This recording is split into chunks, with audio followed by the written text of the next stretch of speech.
De fato, existe um problema de comunicação, a gente já falou sobre isso, e é importante que se diga aí, porque a gente está falando de economia e de comunicação. Não, a gente está falando porque quando um ministro, quando a figura do presidente da República falam, quem está falando não é o CPF do ministro. Quem está falando não é o CPF do presidente da República.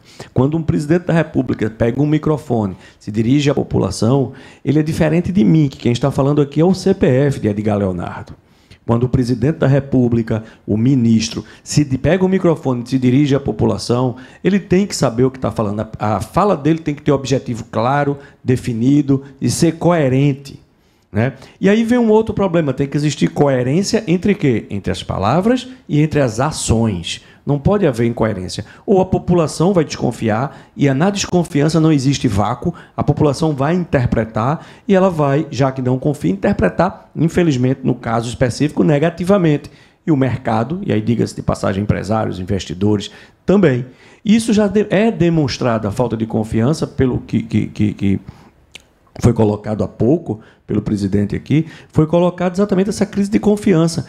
O resultado disso, taxa de juros de longo prazo muito altas, taxa de juros da Selic alta e sem a devida repercussão na queda da inflação. Então, essa é a grande crise de confiança que o governo federal não está compreendendo o que tem nas mãos e agora está tentando, colocando o marqueteiro para trabalhar dentro, né, da comunicação. E um detalhe, precisa mais interconexão entre os ministérios. Por exemplo, uma política como essa que foi colocada, que de fato não era nada demais, inclusive porque o limite de comunicação era R$2.000 já, ela sequer passou, por exemplo, pelo Ministério da Micro e Pequena Empresa, que precisava estar ali de lado, olha, não vai ter uma repercussão, a gente tem um estudo, alguma coisa desse tipo. Agora imagine, toda a comunicação agora vai passar a ser centralizada. A demora que a gente vai ter para que sejam tomadas as medidas. Uma coisa é o seguinte, o Fernando Haddad tem uma entrevista, está na internet, se você pesquisar sobre a questão dos informais, que é exatamente, ninguém falou aqui que iriam taxar o Pix, nunca, inclusive eu entrevistei aqui, você participou do programa. Exatamente. E na maior... FEComércio, olha, eu não posso falar por todos, mas eu diria que grande parte do que está sendo taxado como fake news não é fake news. Está sendo explicado exatamente isso que você está dizendo. Ninguém, todo mundo, pelo menos, não vou dizer todo mundo, mas a maior parte daqueles que eu escutei diziam, vai ser tributado o Pix, não é isso. O que vai ser é informado nesse valor e isso vai ser observado. Não, e outra coisa, eu mostrei a tabela do Banco Central sobre a repercussão, porque quando teve esse problema todo, o Banco Central foi apurar se teve repercussão do Pix. Muito pelo contrário, o Pix continuou sendo utilizado muito mais do que no janeiro de 2024. Tabela do próprio Banco Central, quer dizer, não houve queda. Não houve. E aí o que me causa estranheza é se isso fazia parte de um planejamento, se isso faz parte de um projeto maior, aquilo que a gente falou de falta de planejamento das políticas.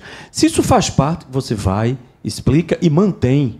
Mantém. Agora, o problema é que a explicação que a oposição deu, né, e que empresários também ficaram, principalmente os informais, né, o pessoal aí de feira e tal, peraí, então quer dizer que eles vão começar a olhar 5 mil, para pessoa jurídica 15 mil, e já tinha a fala do Fernando Haddad sobre a questão da cobrança de imposto dos informais.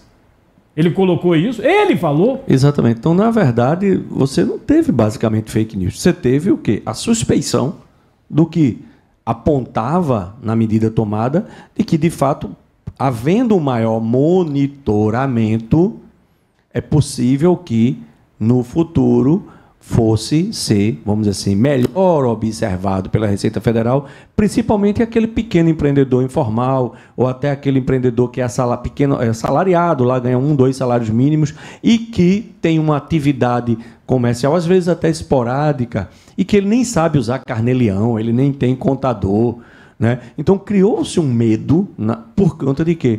Por conta de todo o contexto de comunicação e ação do governo. Não é basicamente fake news. E essa é a cultura do país. A cultura do Brasil é o seguinte: você está na informalidade, quer se formalizar, abre o CNPJ. Você já está aí com 20 metralhadoras contra você. IFAM, IFEM, PROCON, Pequenas causas. Meu amigo... Metralhadora, né, Fernando? O camarada... Eu fui pelo amor de Deus, almoçar, o cidadão aí, ainda nessa polêmica toda, né? Ele disse, olha, seu Carlos, a minha mulher abriu uma loja no bairro. Salvo engano, foi em Beberibe. Uma lojinha, uma portinha, né? Bolo, vai ficar bolo. Rapaz, mas seu Carlos, é um negocinho de bolo, mas é tanto imposto. Tinha o aluguel, tinha o IPTU, tinha ISS e não sei... Enquanto estava na garagem, valia a pena. Ele disse... Quando ele botou uma placa na porta... Ele disse, mulher, acabou a vida dela. Não aguento não. Ó, vamos de novo, faz o bolo em casa. E pede o menino, o filho, para fazer entrega, pô.